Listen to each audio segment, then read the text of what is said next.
बेटा अभी तक जितने बल प्राप्त हुए उन सब में क्या है, सबसे स्ट्रॉन्ग नाभिक में लगता है, छोटे से आकार में। और इसमें मैंने लिखा है पाई, पॉजिटिव पाई, नेगेटिव पाई में न्यूट्रल। तो ये पाई मेसोन, ये मूल कण है, इसको कहते हैं पाई मेसोन। इनके विनिमय के कारण, पाई मेसोन के विनिमय के कारण मतलब एक दूसरे के साथ एक्सचेंज होते हैं। प्रोटॉन के साथ पाई पॉजिटिव निकलेगा तो न्यूट्रॉन बदलता है, न्यूट्रॉन के साथ पाई नेगेटिव निकलता है, प्रोटॉन बदलता है, प्रोटॉन प्रोटॉन में बदलता है, न्यूट्रॉन न्यूट्रॉन में बदलता है। कब?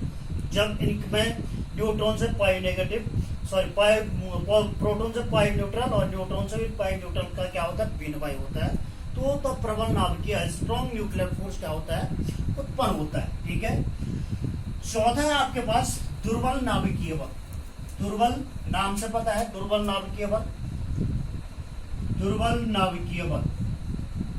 दुर्बल नाभिकीय बल कहाँ लगता है? ये भी नाभिक में लगता है, लेकिन नाभिक में जैसे प्रबल नाभिकीय बल लिखा, तो प्रबल नाभिकीय बल किसके बीच लगता है? बिटवीन न्यूट्रॉन और प्रोटॉन। दुर्बल नाभिकीय बल किसमें लगता है कि आपने रेडियो एक्टिविटी की घटना पढ़ी, रेडियो एक्टिविटी पढ़ा है, रेडियो एक्टिविटी पढ़ी है।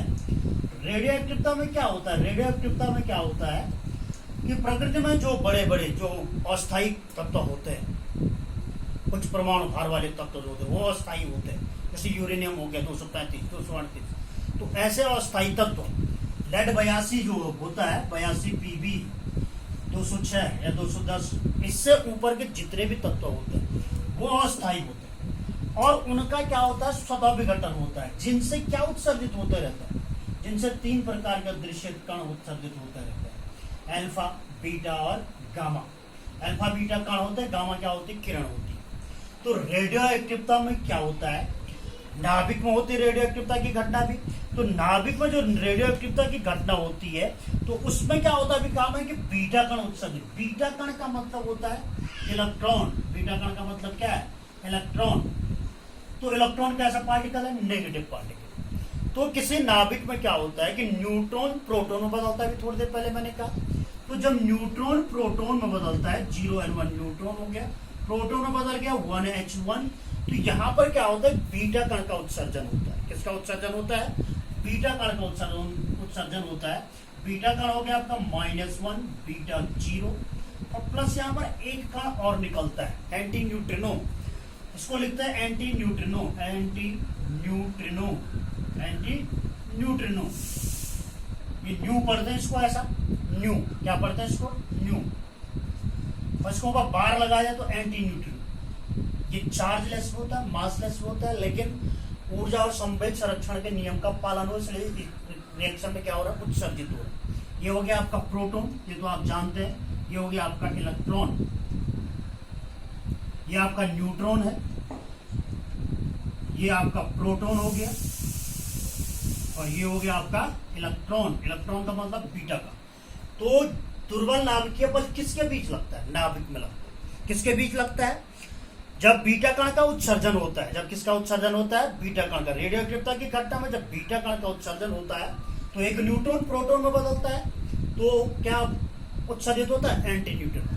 तो इनके बीच बल लगता है, जिसे कहते हैं दुर्बल नाभिकीय बल।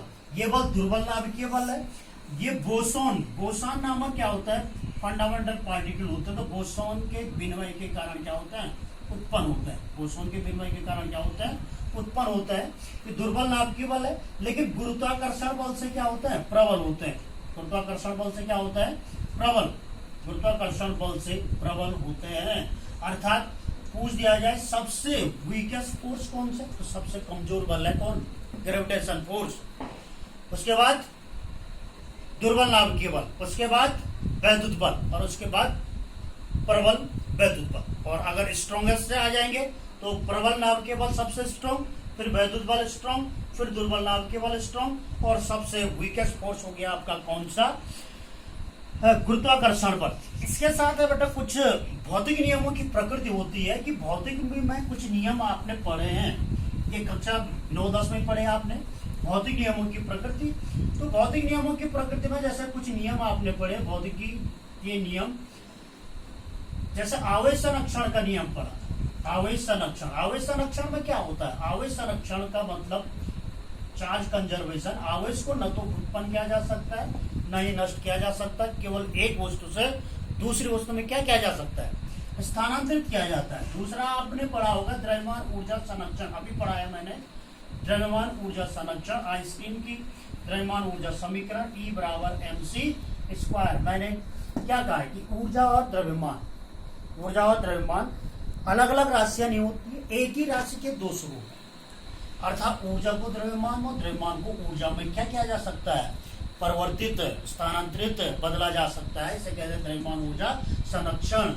अर्थात पूरे ब्रह्मांड की, पूरे विश्व की द्रव्यमान और ऊर्जा का जो योग है वो हमेशा क्या रहता है, कांस्टेंट रहता है, नियत रहता है। तीसरा है ऊर्जा संरक्षण।